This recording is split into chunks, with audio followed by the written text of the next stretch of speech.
Hello, everyone. I'm Kelsey Lemon, Senior Technical Marketing Manager here at VMware, and joining me today is my colleague, Sunny Nguyen, Senior Technical Marketing Engineer at VMware. and we want to welcome you to our VMware Skyline Advisor Pro API and automation session.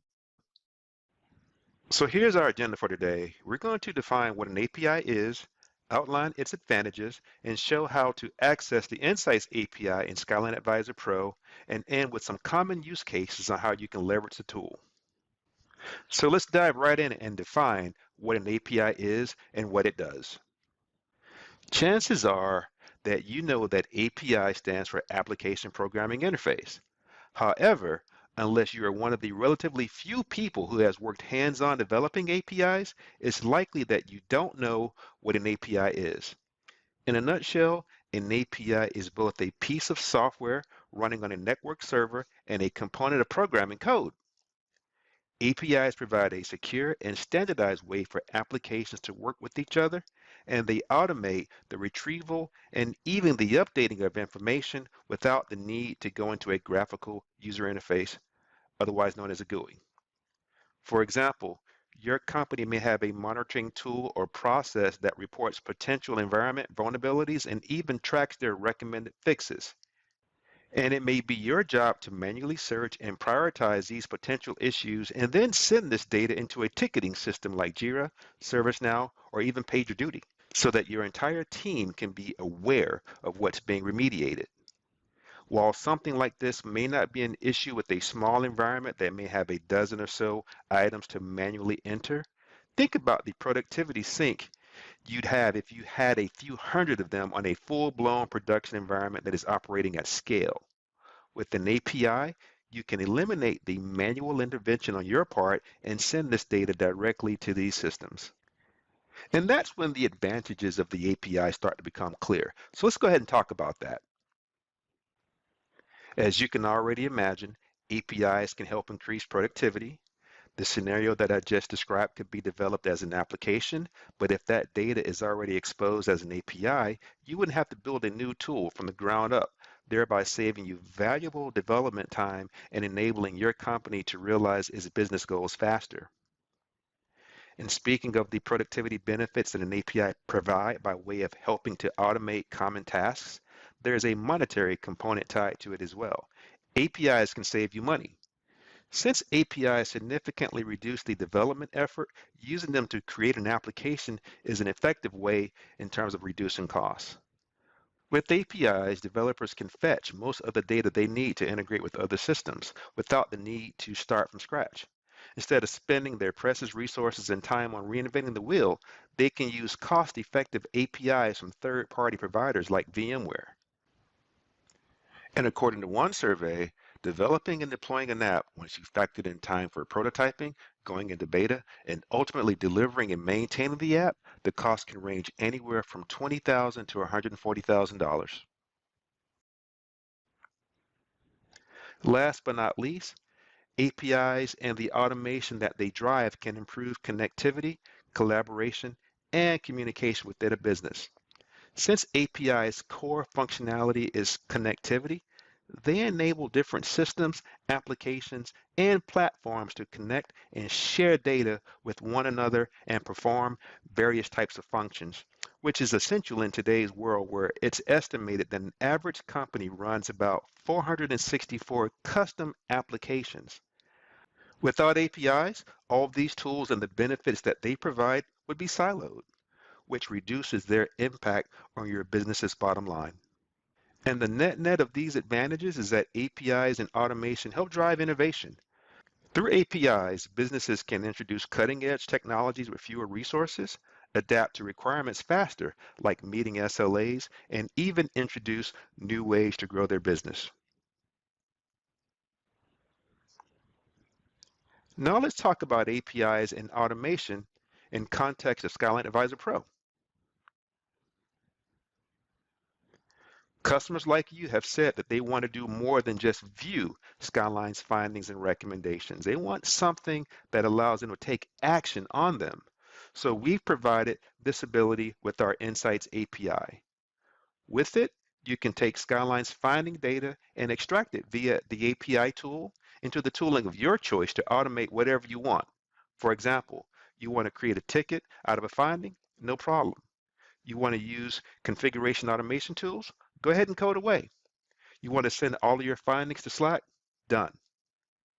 With the Insights API, Skyline Advisor Pro can connect teams. So whether you're a sysadmin, an SRE, or an IT manager, the Insights API can enable all of you to work together, automate common workflows, and give everyone on your team that very valuable time back to do more meaningful work. And with that, now I'm going to turn it over to Sunny, where he's going to walk you through how to access the Insights API in Skyline Advisor Pro. Okay, today let's talk about Skyline Insights API, right? Do read the API documentation. That is very important because it spells out everything you need to leverage the Insights API. But before we do anything else, let's take a look at our accounts to make sure we have the right settings, okay? So if you were to click on your name, select account. All right, so now let's take a look at roles. Make sure you have the Skyline API user role, because if you don't have that, everything else we do afterwards just doesn't work. Okay, so let's talk about API token next. All right, as you can see, we don't have one, so let's create one. Let's call this Skyline API token. What you need to highlight is developer. Okay, and you select generate.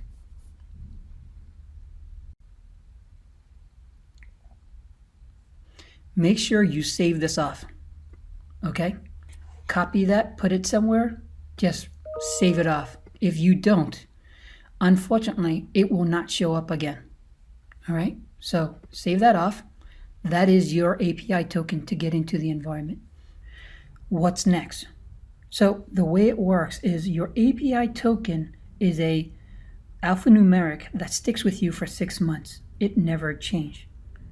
In order to access the Skyline Insights API environment, you need your access token. That access token is only limited by a small time frame. The time frame could be 5 minutes, it could be 10 minutes, but ultimately it has a very short lifespan. So that access token is what you access, but you don't get the access token from the GUI. Instead, you have to actually execute a command to do that. So let me show you how it's done. Okay, so I'm going to show you two examples. One example is in Shell using curl, and the second example I'll show you in PowerCLI. All right, so if we were to take a look at the Shell version, what you're going to see is it's a curl command hitting the console server, and then it's going to be prompted with these configuration. And what's very important is that the API token that you have, the alphanumeric that you have, it needs to go here. Okay, as soon as you do that, when you run the command, it will spit out a bigger alphanumeric code. This, by the way, is your access token. This is what you use to get your findings, which we will show in the other videos beyond this. All right, so this is shell script using curl. Let me show you what it looks like in PowerShell. So once again, let me show you. Same idea, same everything else. As you can see, right? It's still JSON. It's still, here's your API token as a body. You do the invoke REST API. You hit the console server once again, and it will spit out your access token. All right, so if we were to do this,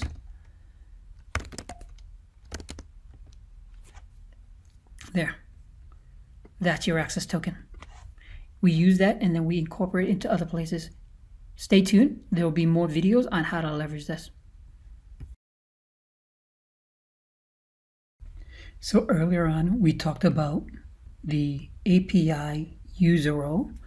We've talked about the API token. And then lastly, we talked about the access token. All right. So now let's show this in action, right? Let's talk about and let's show you what it looks like in GraphQL. Let's run the command to get our token. All right. So I'm going to grab that token.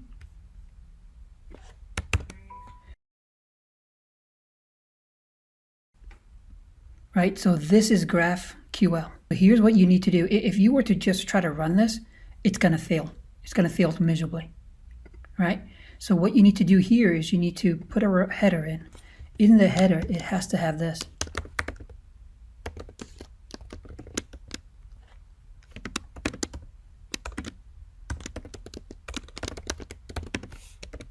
And you drop your token in there. So if you do that, when you run this, voila, now you have all your findings.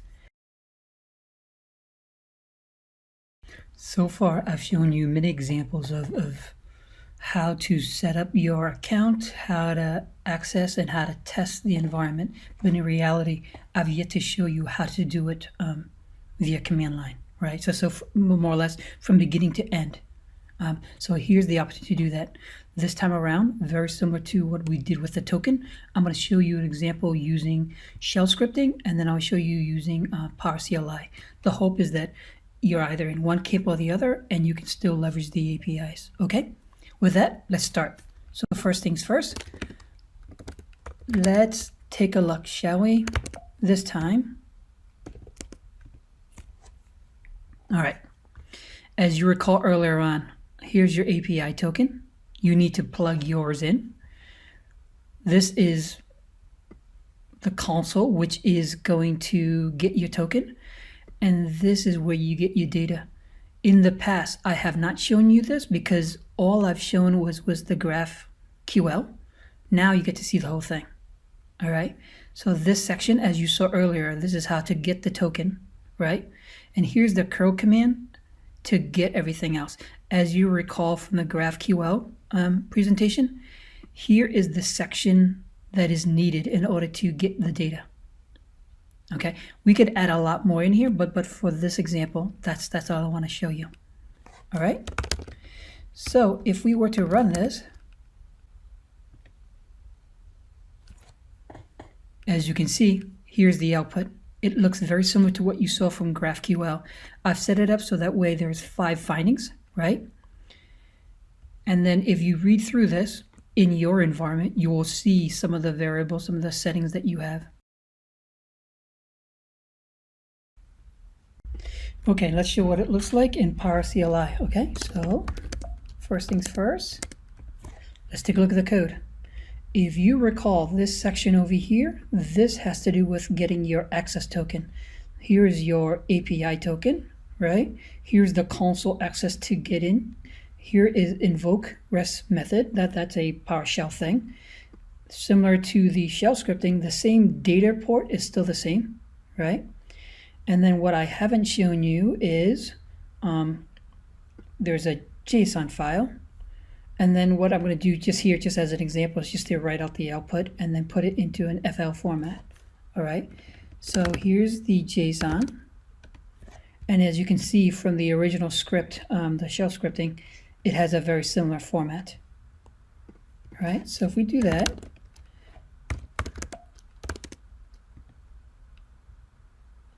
there you have it.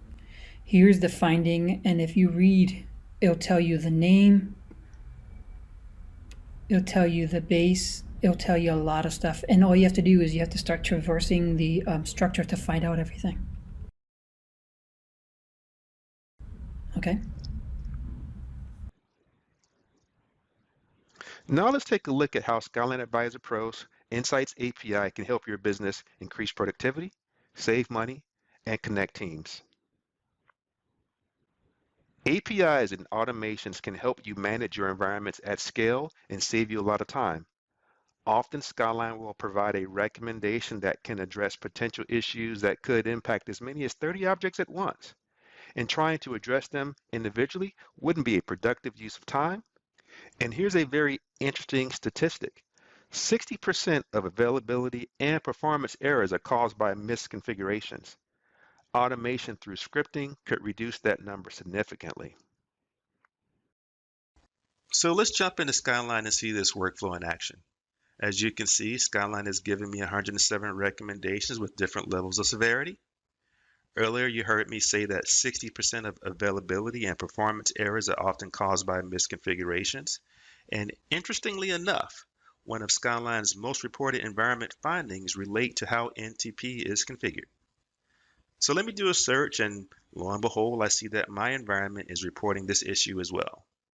It's a critical issue indicating that NTP is not configured across my EXXI hosts and that the times must be synchronized as well. And if this issue is not addressed, the stability of my environment can be compromised. Skyline is even telling me the names of the EXXI hosts that are impacted and the vCenters where they are located. And luckily, there's a fix for this. There's a KB article that describes exactly what I need to do to self-remediate without opening an SR at VMware. And you may have seen me show this feature before, but I'm going to export these findings into a CSV file, as it's going to play a major role a little bit later in the demonstration here. But what I want you to do is to simply make note of the vCenter names, the 6 EXXI hosts, and the KB number that automatically gets included with this report.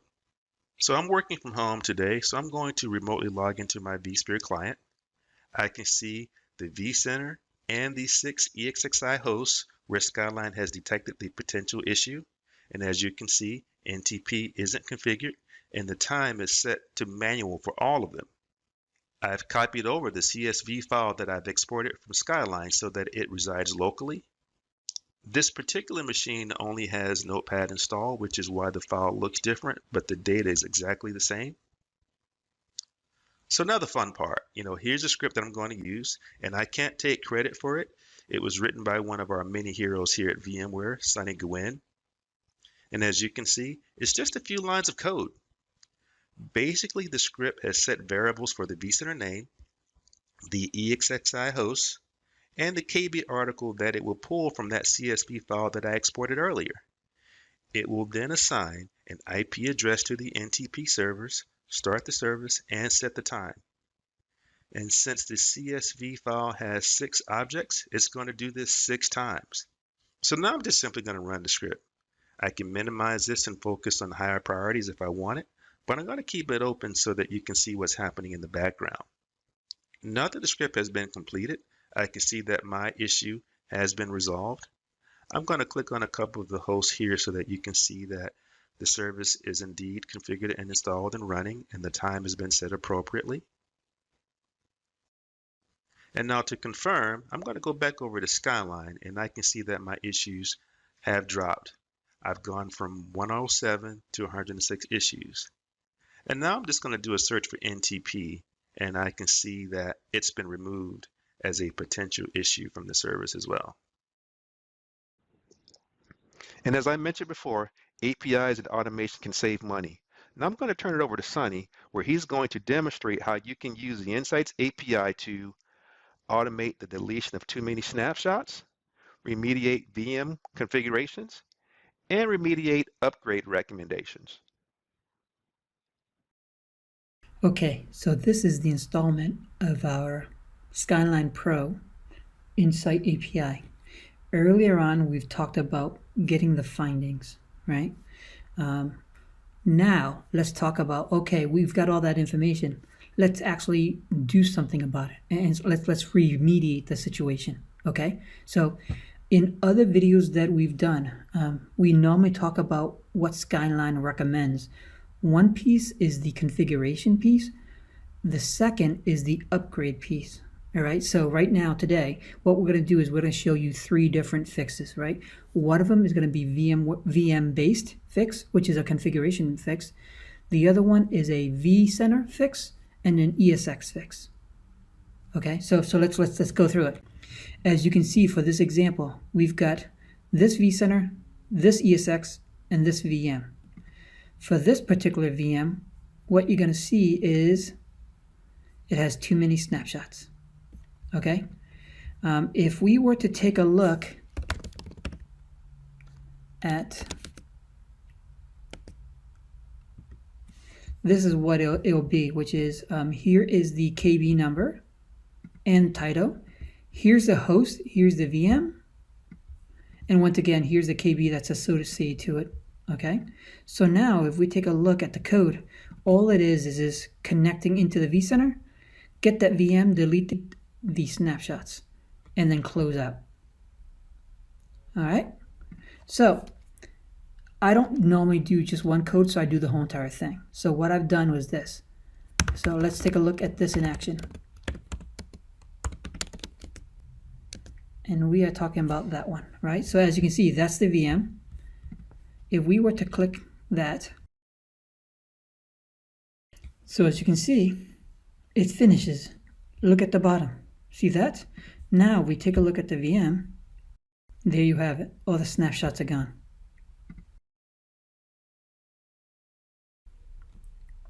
Now, let's take a look at the ESX, right? So here's my ESX server. If you notice, right, it's not attached to any kind of updates, right? So if we were to go over here to our update manager, okay, as you can see, we've got non-critical and critical, right? Here are all the updates based on what we've already pulled down, right? So if we were to take a quick look, let's take a look at this.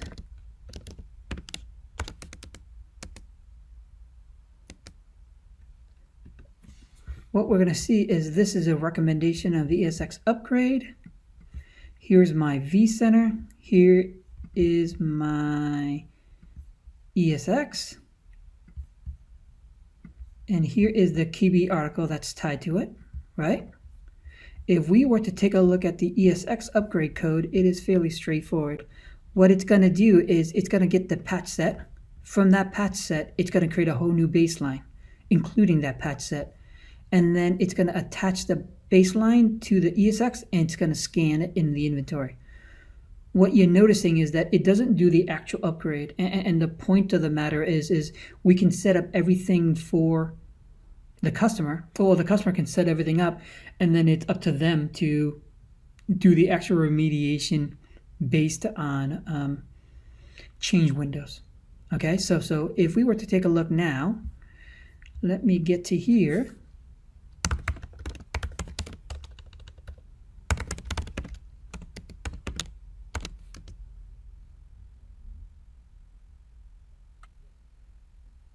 Okay, so now it's completed.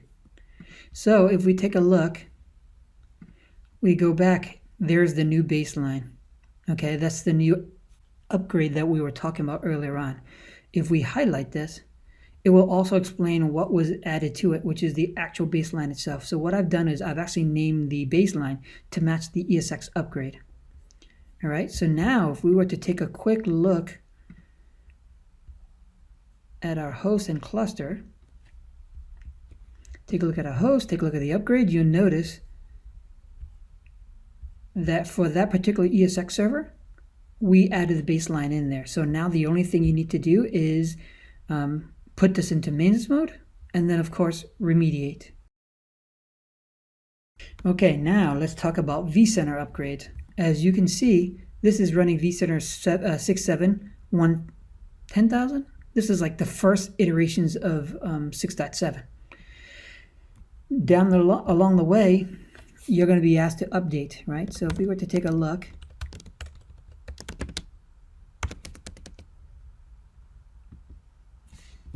and here is the KB article, right? And what it says is upgrade vCenter to 6.7, okay?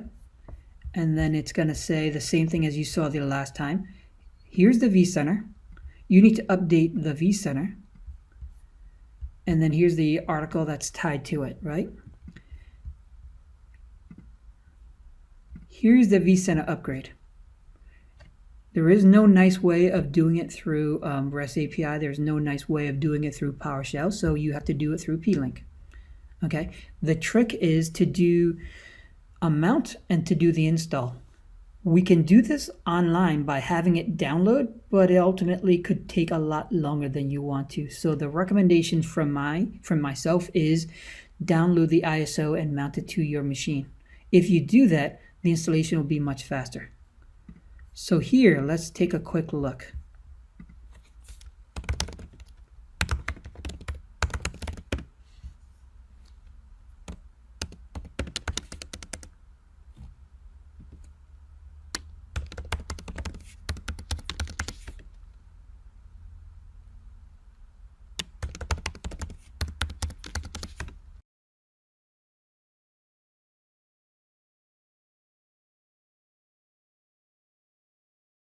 Okay, so as you can see, it finished the pre-check, install, and post-check.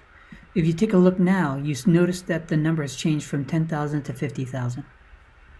So that's it. So this is just a recap, just to show you that, as you can see, it has been disconnected. But what I've just shown you was the cleaning up the VM snapshot. That's VM configuration base. Doing the ESX upgrade baseline. That is the upgrade path for ESX. And last but not least, the upgrade path for vCenter. I hope that this gives you an idea of what could be done within the space. At a later date, we will showcase VROPS, Horizon, NSX, and VRA. All right. And finally, let's take a look at how the Insights API can connect teams and improve collaboration even more by showing you how the tool can be used to extract findings data and send it to commonly used internal communication and ticketing systems like Slack, Jira, and PagerDuty. Sonny, take it away. Okay, earlier on, we discussed on how to access the API, how to get the data and convert it to a CSV. Now, let's talk about where do we send it to, right? This trick is sending it to Slack, but in reality, the trick can be sent to ServiceNow or anywhere else, as long as you know the JSON config that you need, as well as the token. Okay, so here's my example, right? So here's my token for Slack, all right? That will then be sent in to Slack using Slackbot, right? If you want to know how to do this kind of stuff, look into creating a Slack bot, and then from there you can actually do everything else. Okay, so what I did was I grabbed the CSV, right? It doesn't matter if you pull it from the website and or you pull it from the API. It's always going to be the same. And then I grabbed the 4 findings that are unique, right? So the finding ID, the main host, the host that is affected, as well as the KB article, right? As you can see from here, I actually sent it to my channel, but if you're going to have your own setup, it's going to be your own channel. Okay, and then here's the body, and then last but not least, here's the invoke command to send it to Slack using your account. All right, so what we have here is we have a few findings here, right? So we've got the ESX upgrade, we've got the VM snapshots, and we've got the what looks like a vCenter upgrade. So what we can do here is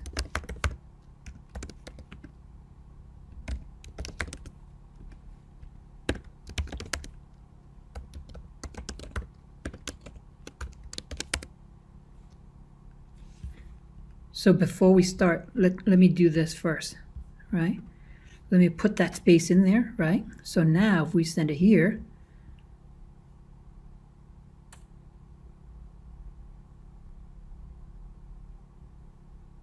there it is, right?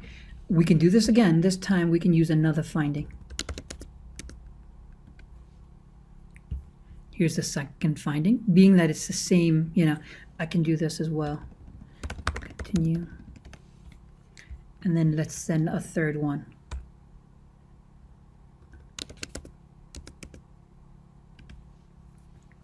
So I hope you can see what I've done. You've seen the code, you've seen my variables, and you've seen what could be done. So I'm doing this manually, but you can actually automate this as well, and you can automate it to send a whole bunch of them.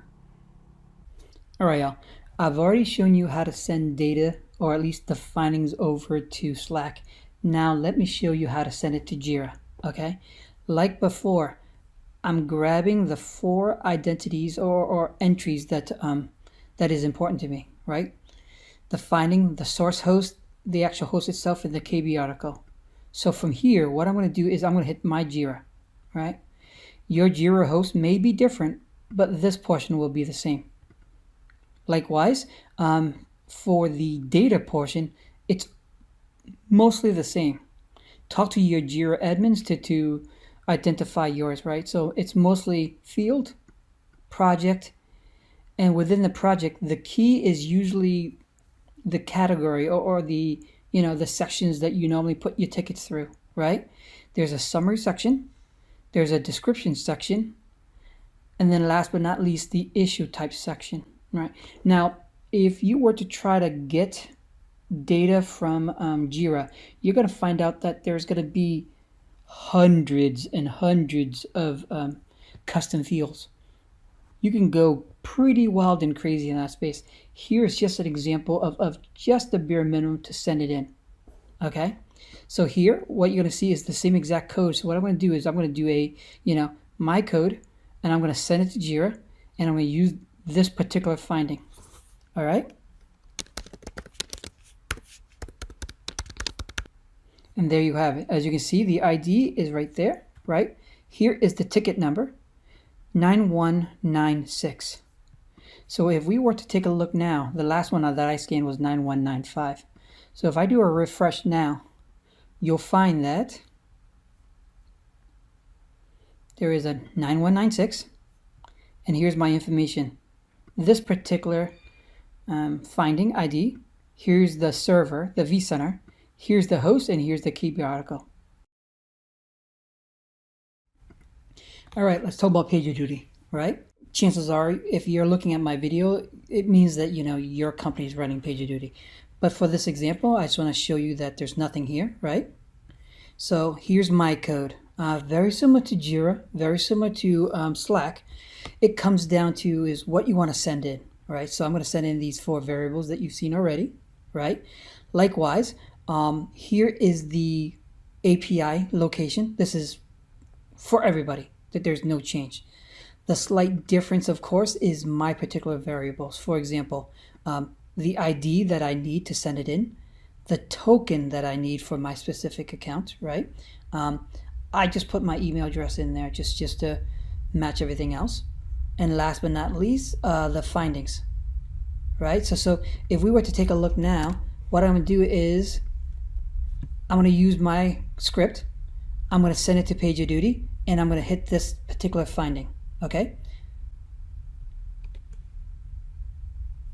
Now what you're going to see is that it'll show up here. So what I'm going to do is right away, I'm actually going to acknowledge this, because if I don't, they're going to start calling me like crazy.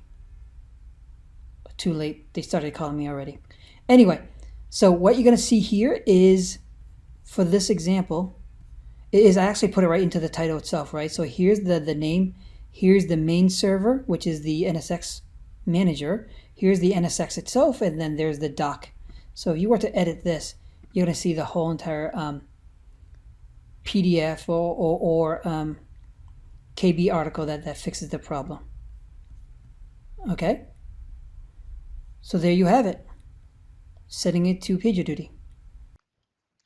And with that, that concludes our session. In summary, the Insights API can help you increase productivity, save money, and connect teams, all of which enables you to drive innovation for your business. We hope you found this session informative.